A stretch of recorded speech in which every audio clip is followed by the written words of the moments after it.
First of all, Mario, congratulations for the album. I like it so much. I've been listening Thank you so much. Thank you. Since the last 2 weeks, and I would like to start talking with you. Fortitude is an album more atmospheric or mm, tribal. I don't know how to say. It's that's clear on the cover. We can see it, and in songs like Amazonia or Fortitude. Um, Yeah. why and how did you arrive to that concept for this record? Um, yeah, it's the idea behind fortitude is it's the idea of strength and the courage we need to face the world and to be a citizen of the world. So it's we my brother and I had a few conversation during the writing process, and I do remember a week we were just talking about the facts in life in general, and to feel alive and to be to feel great in this world. You really need a lot of strength, a lot of courage to deal with everyday life, to deal with all kind of issues in general. So we really enjoyed the fact, this idea of getting strong and strength. So the title Fortitude came a few days after this conversation. We thought that's the general idea we wanted to talk in this moment of our life. And then yeah, that's it. It's I think it's more than ever we need strength, especially in this hard time. So we actually feel very happy with the title. And I wonder if you plan to release Fortitude now, because um, we have a pandemic, and maybe before the pandemic you had another plans for this album. Yeah. Was this Yeah. date the plan you had for this album? Because Magma was released 5 years ago. Yeah, the plan was to drop the album in 2020 around May or June. So the title, we found the title in 2019. We did record the entire album in 2019 as well. We were done with the vocals in January, and we were about to mix the album in March 2020. So when the pandemic arrived, we were just ready to mix the album. But all the songs were written, all the titles, we had the idea of the cover. Then when the pandemic arrived, we were first a bit shocked, because we thought it's probably not the time to release an album, because everyone is so concerned about what's going on right now, and it's such a dramatic situation on the economic side. So many people died, and so even myself, I was not really into music at this moment, because I was all about what's going on in the world, and I wanted almost a silence around myself. So we thought it's not time to release an album, because people maybe don't want to listen to music right now. They need to understand what's going on. So it's absolutely not the moment to drop something. So it's why we waited. And then during the summer, when people get back a little bit to normal, because the normal life is always going back, even in a dramatic situation, at some point the normality is going back to your life.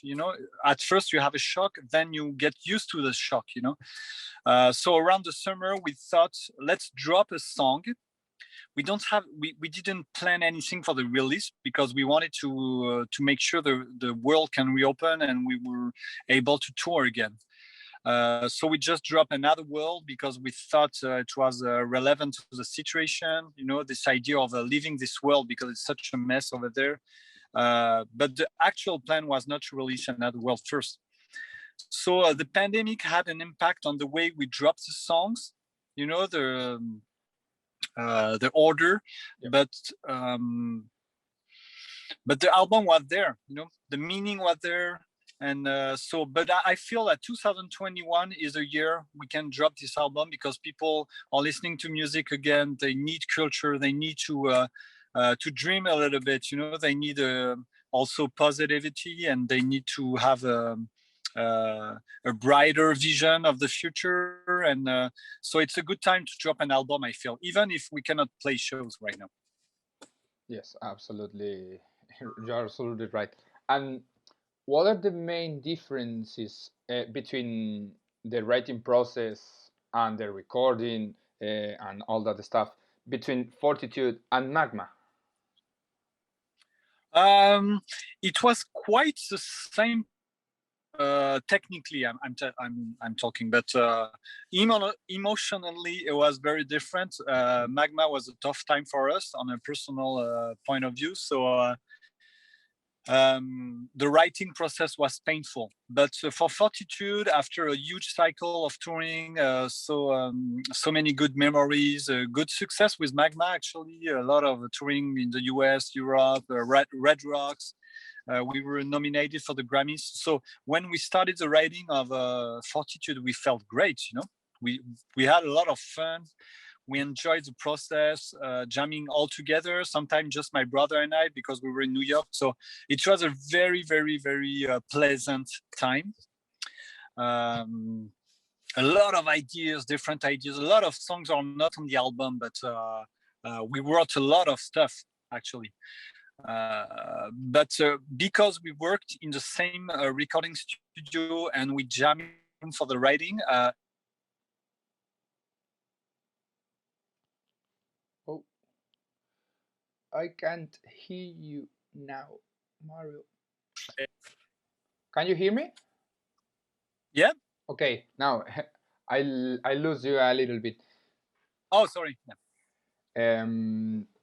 Well, as you said, you have a lot of success with Magma, a lot of nominations, touring, Red Rocks, that DVD is amazing, and you had many hits with Magma as Silvera, The Cell, Strength, Only Pain or Pray, and you have said that it was a tough time for you, for the band, when you wrote it.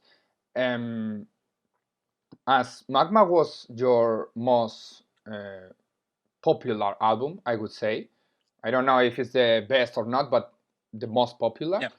And it has a lot of hits. When you were writing the songs for Fortitude, did you have the same feelings of for the songs, like it will be a hit, like for example Silvera or Stranded, something like, you know, when now 5 years later we can realize which are the main or the most popular songs of Magma, but do you have this sensation, that feeling now with some songs of the new album? Because I feel that with Ball for one thing, Into the Storm, and Grind, you know. Okay, cool. Thank you. You know, it's too soon to say. We love all the songs. Like I think Newfound, for example, has a huge potential and maybe can be one of the biggest songs of the album. But I don't know. It's a mystery sometimes. We don't understand why a song is doing better than another one because we are the one who writes a song, and sometimes we need to take a step back. But we don't have enough understanding of things, you know, how it works. But we do our best to write good songs. Yeah, you said Born for one thing, and a few people told me Amazonia is your biggest song, but I don't know. You know, it's very subjective. Yeah. When we wrote the album, we were not thinking about Magma at all. It's true that sometimes you imagine playing a song live and you hope that people can.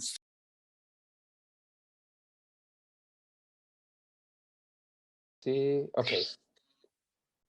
Well, we were talking about the. Yeah, so I was thinking we always try the best songs, but it's almost a mystery, you know, how the people who enjoy Gojira are going to love it or not. You know, it's very subjective, and it's still a mystery. So as soon as we can drop the album yet, we cannot really I cannot really tell which one of the album. Can you hear?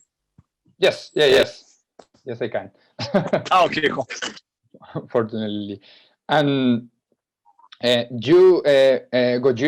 Gojira's music is unique. I would say is a proper word, and a big part of that unique sound is your fault. When you have to write music, how do you start the process? It's always the same, or you change your way of writing? I'm sorry, I missed you. Sorry, because it froze the image and the sound froze, so I couldn't hear you. Yeah, now? I'm sorry. Can you hear me now?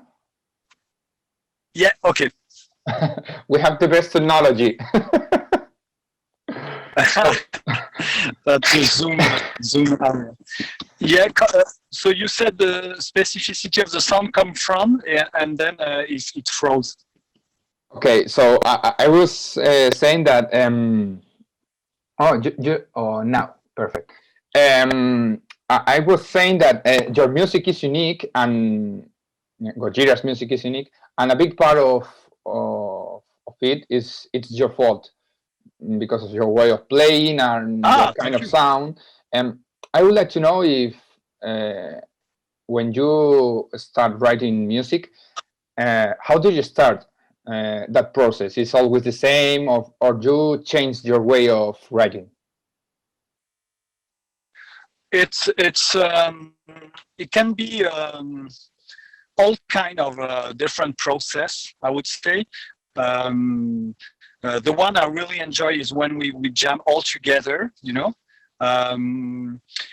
But also we have another way of processing. I'm recording a lot of idea in my head, and my brother do the same. So sometimes we come in a room and we just hey, I have an idea. Can we try this? And I'm singing a riff I have in mind, for example, and we jam on that riff.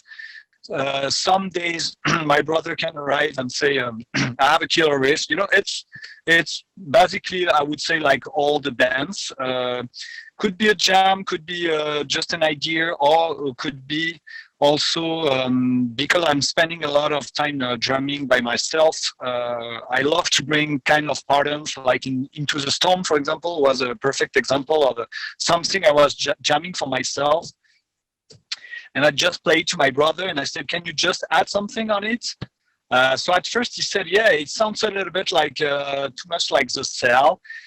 So I don't want to be I don't want to play something only rhythmic. So let's do something atmospheric. And he just played that atmosphere in one shot. And I felt like the drum pattern plus the atmosphere was a perfect mix. You know, so it's all depend, but it's true that the drumming has a big part of the writing process in the technical songs. But not only, you know, it's because, yeah, my brother also have a great signature on the riff, the way he's writing the riff and all the tricks he developed, like the scratch and the and so yeah. It's you know, we don't have a precise rule.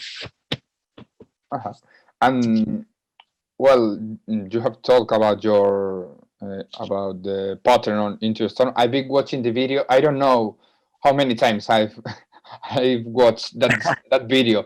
I like it. Well, as you can see, I have a drum kit here because, well, I would say I'm drummer, but if I say I'm drummer talking with you, I'm not respectful with you. But I play drums sometimes just for fun. Yeah, drumming is all about passion. You know, we don't care about the technique. We don't care. It's just if you enjoy the instrument and if you have fun playing it. It sounds cliche, but it's true. You know, it's we are all drummers. You know, so how many don't be hours? ashamed. How many hours do you practice per day? Right now, I'm not practicing a lot, and I should, but I'm doing a lot of promo, and it's vacation in France, and there is, because of the COVID, a lot of shutdown. It's a bit complicated for me to play drums every day, but when I'm free and I have time, I love to spend between 3 and 5 hours a day, you know. But it's really depend on my planning, and we are doing a lot of promos, a lot of stuff. Like we are going to play in Paris for a TV show, you know. So we have a lot of stuff to do, a lot of email to answer, and I also have a family. So, but when I'm free, I just spend a lot of time. It's really important to take the time, even if you play 1 hour and you're bored.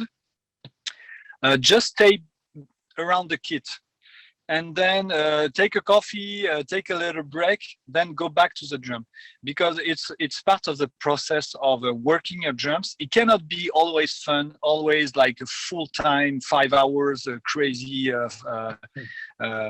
efficient, you know. Yeah. Sometimes you work 5 hours, but there is 2 hours really who are very efficient. But it's part of the process. It's a bit pain in the ass, but you have to pay the price if you want to have a great level. Uh-huh. And you are a very technique drummer, but you also play with a lot of energy. Do you train yourself with some kind of diet or gym or rest or whatever for the live shows, or even do you practice more in your technical way or in your acting for your live appearances? You know, playing drums live is the best exercise ever. When I was touring with Slipknot, I lost a lot of weight and I gained a lot of muscle just playing. Because just the planning is so intense. You play every day, so it's a real workout. But what I understood through the time is you have to also make sure you stretch a lot after a show. And if you have a preparation, a physical preparation, it's even better. If you can do a little bit of workout, if you can run or do any sport, you know, it's way better. And you have to drink a lot of water before a show and before playing. Water is very important. But I would say when I'm on a touring mode, I'm already doing a lot of physical exercise because of the shows, you know. Right now, in this time of pandemic, I try to run every 2 or 3 days, for example, for 41 hours. I do a little bit of exercise. I'm a surfer as well, so I'm going to the ocean every day, you know. So, yeah, you have to maintain a kind of healthy life. It's really, really important as a drummer. Yeah. I've been watching your YouTube channel, and you have some drum solos shared there, and they last 3 or 4 minutes. It's like a song. Do you write your drum solos in the same way that your songs? It's funny because, yeah, a little bit. When I have a cool pattern, for example, I always try to find the best friend of the pattern. So typically, Into the Storm, I'm going back to the song because I wrote the intro. Then my brother found the melody, but I also found that the second riff was coming into the song like was a French part to add to the intro. So that's an example of it could be a drum solo. You have this first technical polyrhythmic part, then you come up with this catchy riff with a loop who's different every time. So it's my drum solo. Yeah, I wrote them this way a little bit. Uh-huh. And you are one of the most famous drummers of the new generation of drummers, or the most or the youngest drummers nowadays, like Eloy Casagrande from Sepultura, Jay Weinberg from Slipknot, or our Spanish friend El Estepario Siberiano, which is now playing Saratoga. and it's very popular in YouTube and Instagram. Yep. Who are your favorite new drummers, or who can inspire you nowadays? Favorite new drummer is definitely Eloy Casagrande. He's a monster. You know, it's another level. It's because it's tasty. It's not only because he's a monster. Technically, it's not only about this. It's just the drum. The drums sing a lot.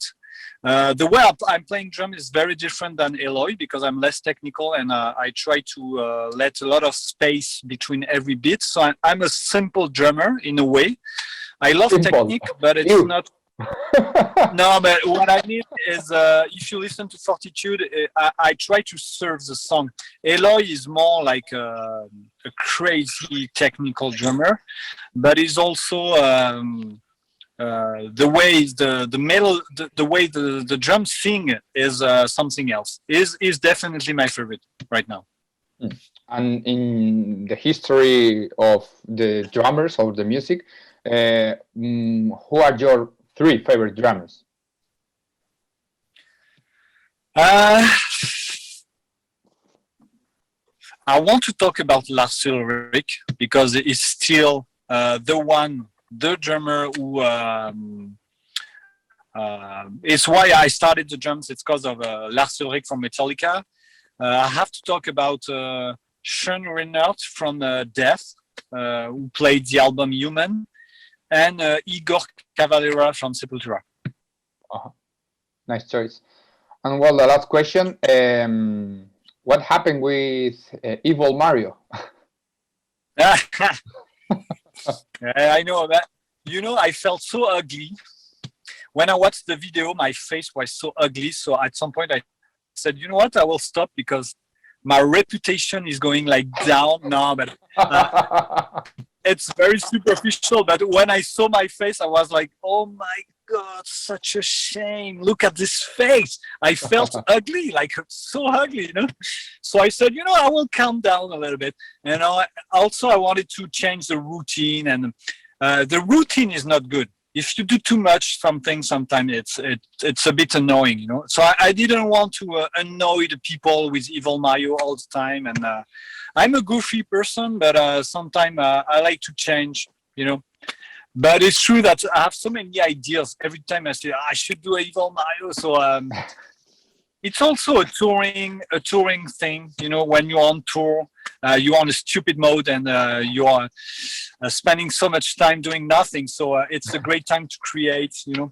But right now I'm with my family, I'm with my kids, and it's another dimension. I'm not in this stupid mode. But I'm sure when we go back to tour, I will do more. I hope so. So thank you very much for your time, Mario. And we have to change our... And well, enjoy the promo and with the album. It's amazing. And it's okay, man. Hope to see you soon. Thank you very much. Okay. Thank you so much. Have a great day. Gracias.